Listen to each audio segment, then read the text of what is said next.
بسم اللہ الرحمن الرحیم۔ السلام علیکم معزز طلباء کرام، آپ سب کیسے ہیں؟ آج ہم تفسیر بیضاوی کے سبق نمبر 347 کو پڑھیں گے۔ آج کے ہمارے سبق کا عنوان ہے 2 بحثیں۔ آج کے سبق کی ہماری عبارت وَاسْتَعِینُوا بِالصَّبْرِ وَالصَّلَاةِ سے شروع ہوتی ہے، اور آج کے سبق میں ہم اولاً تو یہ پڑھیں گے کہ وَاسْتَعِینُوا بِالصَّبْرِ وَالصَّلَاةِ کا خطاب کن لوگوں سے ہے، اور دوسرا ہم یہ پڑھیں گے کہ یہاں صبر اور صلاح سے مراد کیا ہے، اور پھر ہم یہ بھی پڑھیں گے کہ وَإِنَّهَا لَكَبِيرَةٌ جو اسی آیت کا آگے حصہ آ رہا ہے، تو اس انہا کی ہا ضمیر کا مرجع کیا ہے، اس حوالے سے بھی 3 صورتیں جو علامہ بیضاوی نے بیان کی ہیں ان کو ذکر کیا جائے گا۔ تو خیر، ہم آج کے سبق کی عبارت اور اس کا ترجمہ سب سے پہلے کیے دیتے ہیں، اور اس کے بعد باقاعدہ پھر اس کی جو توضیح و تشریح ہے اس طرف بھی ہم بڑھتے ہیں۔ تو مصنف علیہ رحمہ لکھتے ہیں وَاسْتَعِینُوا بِالصَّبْرِ وَالصَّلَاةِ، اور مدد چاہو نماز اور صبر کے ذریعے سے۔ متصل بما قبلہ کأنہم لما امروا بما یشق علیہم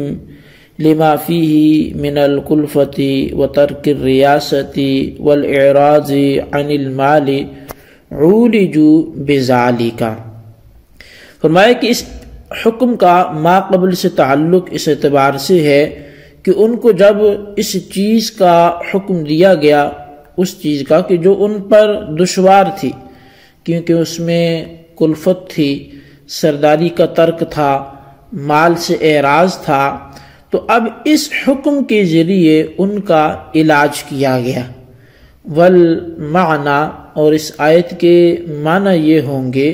کہ استعینوا علی حوائجکم بانتظار النجح والفرج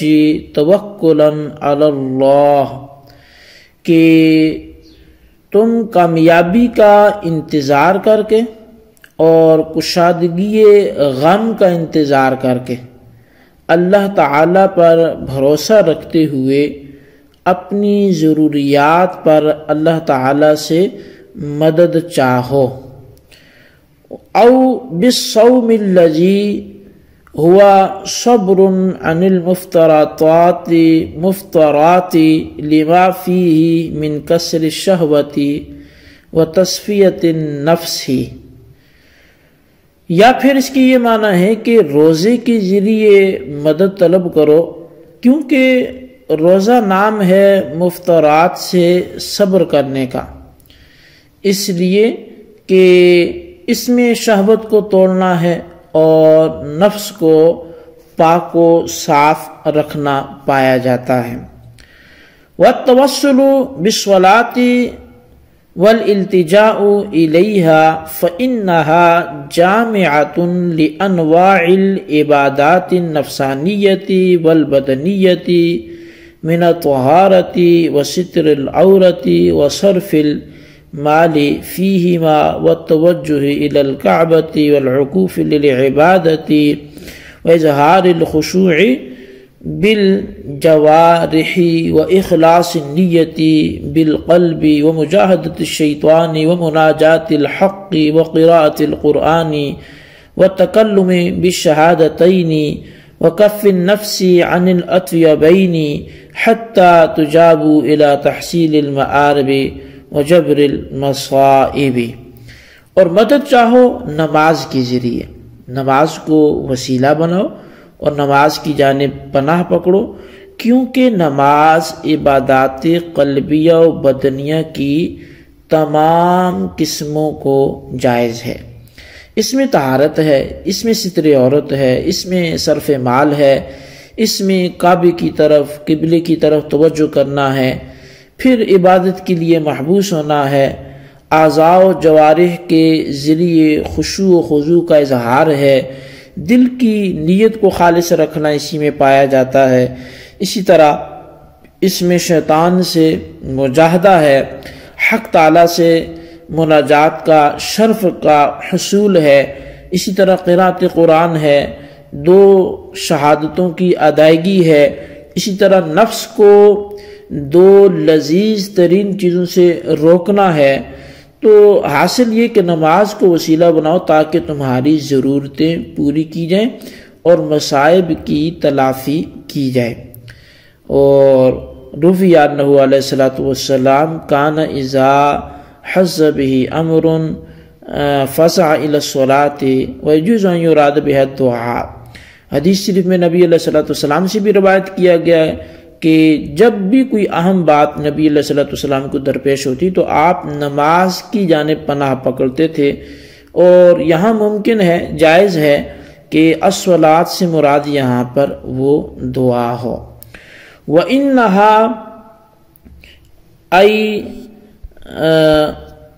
وَإِنَّ الْإِسْتِعَانَةَ بِهِمَا،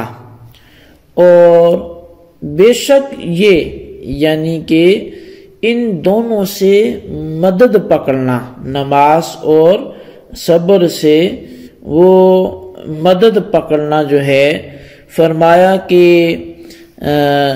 لَكَبِيرَةٌ إِلَّا عَلَى الْخَاشِعِينَ، یہ ضرور بھاری ہے مگر وہ جو خاشعین ہیں۔ تو وَإِنَّ الْإِسْتِعَانَةَ بِهِمَا اب الصلاة وتخصیصها برد الضمیر الیہا لعظم شانها واستجماعها دروبا من الصبر، تو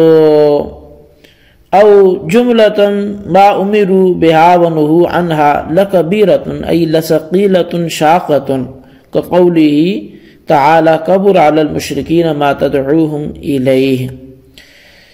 اور بے شک یہ استعانت بالصبر اور استعانت بالصلاۃ، یا صرف صلاۃ اور صلاۃ کی تخصیص اور خاص طور سے اس کی جانب ضمیر کا لوٹانا اس لیے ہے کہ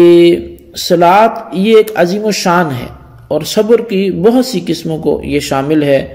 یا انہا کا مرجع تمام وہ چیزیں ہیں کہ جن کا یا بنی اسرائیل اذکروا نعمتی التی سے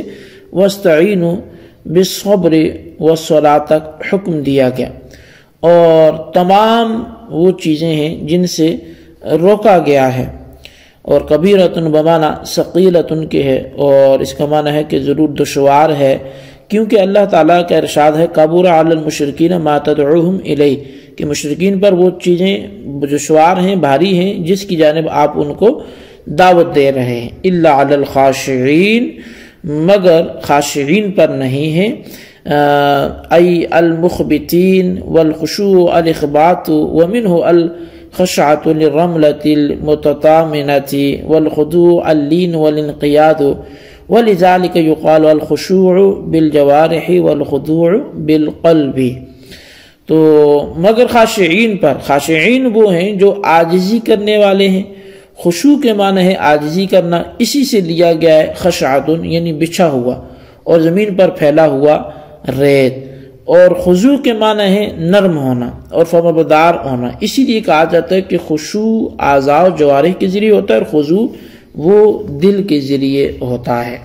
جی طلبہ کرام، یہ تھی ہمارے آج کے سبق کی عبارت اور اس کا ترجمہ۔ اب آئیے اس کی باقاعدہ وضاحت کی طرف بڑھتے ہیں۔ تو آج کے سبق میں ہم نے 2 بحثیں کرنی ہیں، ویسے تو 3 ہیں لیکن ہم اگر ان کو بنیادی طور پہ دیکھیں تو وہ 2 ہی ہیں۔ اول تو یہ کہ وَاسْتَعِینُوا بِالصَّبْرِ وَالصَّلَاةِ میں جو امر کا صیغہ ہے کہ تم مدد حاصل کرو، تو یہ خطاب کن لوگوں سے ہے اور کنہیں بولا جا رہا ہے کہ وہ مدد حاصل کریں؟ اور دوسرا یہ ہے کہ جن چیزوں سے مدد حاصل کرنے کا بولا گیا یعنی صبر اور صلاۃ، تو یہ صبر کیا ہے اور صلاۃ کیا ہے، تو ان کی تعین پر بھی ہماری گفتگو ہے۔ تیسرے نمبر پر وَإِنَّهَا لَكَبِيرَةٌ میں جو انہا کی ضمیر کا مرجع ہے اس میں جو 3 قول ہیں وہ ذکر کیے جائیں گے۔ تو بعض حضرات کے خیال یہ ہے کہ آیت کے جو مخاطب ہیں وہ بنی اسرائیل نہیں ہے، چونکہ رکوع سے جب سے ہمارا آغاز ہوا تو یا بنی اسرائیل اذکروا نعمتی التی انعمت علیکم، تو ان الفاظ سے اس کا آغاز ہوا تھا۔ تو ان لوگوں کے نزدیک تو جو اس کا تعلق ما قبل سے جوڑتے ہیں پھر تو وہی بنی اسرائیل اس کے مخاطب ہیں، جبکہ بعض لوگوں کا گمان یہ ہے کہ اس آیت کے جو مخاطبین ہیں وہ بنی اسرائیل نہیں ہیں۔ بنی اسرائیل سے خطاب تو افلا تعقلون پر ختم ہو گیا، جو گزشتہ سبق میں ہمارا اختتام کو پہنچا، اور البتہ واستعینوا بالصبر والصلاۃ کا جو خطاب ہے تو وہ ان بعض کے نزدیک پھر یہ اسلام کے مومنین کو ہوگا، اور اب اسی کی تردید کے لیے اس بعض لوگوں کے نظریے کو رد کرنے کے لیے قاضی صاحب نے اپنے کلام کا جہاں آغاز کیا تو انہوں نے جو ہے وہ صبر و صلاۃ کو فروع کی قبیل کی چیزیں ٹھہرا کر، اور وہ انہوں نے متصل بما قبلہ کہہ کر اسی خیال کی تردید کی ہے، اور یہ کہا ہے کہ یہ آیت جو ہے وہ اپنے ما قبل سے تعلق رکھتی ہے۔ جو لوگ یہ سمجھتے تھے کہ یہاں خطاب بنی اسرائیل سے نہیں ہے واستعینوا بالصبر والصلاۃ سے، تو ان کی وجہ یہ تھی کہ صبر و صلاۃ تو یہ فروعیات کی قبیل سے ہے، لہٰذا بنی اسرائیل جو ایمان ہی نہیں لائے تھے تو ان کو ان فروعی احکام کا حکم دینے کے کیا معنی ہو سکتے ہیں۔ تو قاضی صاحب نے متصل بما قبل ہو کے اس کی تردید کر دی اور یہ کہا کہ شاید کا تعلق ما قبل سے ہے، اور اس کے مخاطب وہی لوگ ہیں جو پہلی آیت کے مخاطب ہیں۔ رہی یہ بات کہ وہ فروع اسلام کے مخاطب کیوں کر ہو سکتے ہیں جبکہ انہوں نے تو اصول ہی کی تصدیق نہیں کی، تو اس کا جواب یہ ہے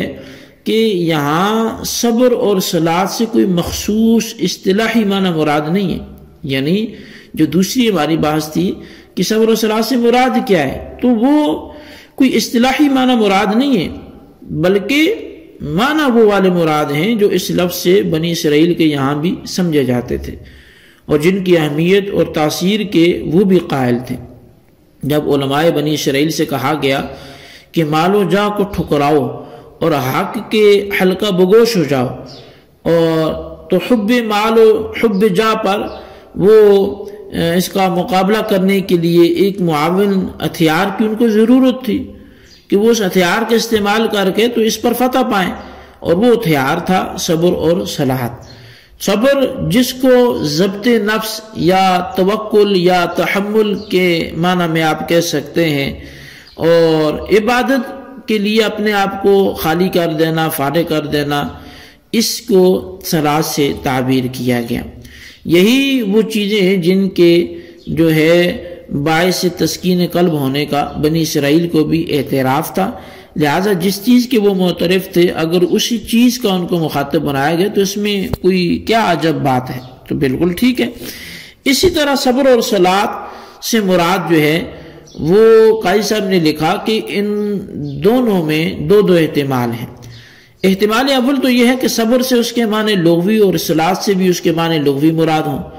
صبر لغت میں یہ ہے کہ جو چیزیں نفس کو ناگوار ہوتی ہیں ان کا خود کو عادی بنایا جائے، اور اس کا لازمی اثر پھر یہ ہوتا ہے کہ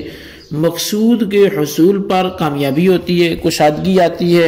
اور چونکہ صبر جو ہے وہ کشادگی کی چابی ہوتی ہے، تو اس لیے یہاں پر پھر یہ صبر کے لازمی معنی انتظار کامیابی کے ہوں گے۔ اور صلاۃ لغت میں چونکہ دعا کے معنی میں اب آیت کے معنی ہوں گے کہ مدد چاہو انتظار کامیابی اور دعا کے ذریعے، جبکہ دوسرا احتمال جو ہے وہ یہ کہ صبر سے روزہ اور صلاۃ سے نماز مراد ہو، اور اب معنی ہوں گے کہ مدد چاہو روزہ اور نماز کے ذریعے۔ روزہ اور نماز سے کس طرح مدد مل سکتی ہے یہ آپ نے ترجمے میں سن لیا ہے۔ اچھا، اب وَإِنَّهَا لَكَبِيرَةٌ میں انہا کی ضمیر کس طرف راجع ہے؟ تو قاضی صاحب کی عبارت میں اس کی 3 صورتیں ہیں۔ پہلی یہ کہ استعینوا کی کہ مصدر استعانت کی جانب، اور دوسرا یہ پھر یہ ہوگا کہ استعانت سے مراد یہاں پر کیا ہے، تو استعانت سے مراد جو ہے وہ بالصبر والصلاۃ کے معنی یہ ہوں گے کہ صبر اور صلاۃ کے ذریعے مدد طلب کرنا ایک دشوار امر ہے، لیکن خوف خدا کے بعد یہ دشواری وہ ختم ہو جاتی ہے، اور فقط خوف الہی وہ شے ہے جس کی بدولت یہ دشوار کام بھی آسان ہو سکتا ہے۔ اور پھر یہاں پر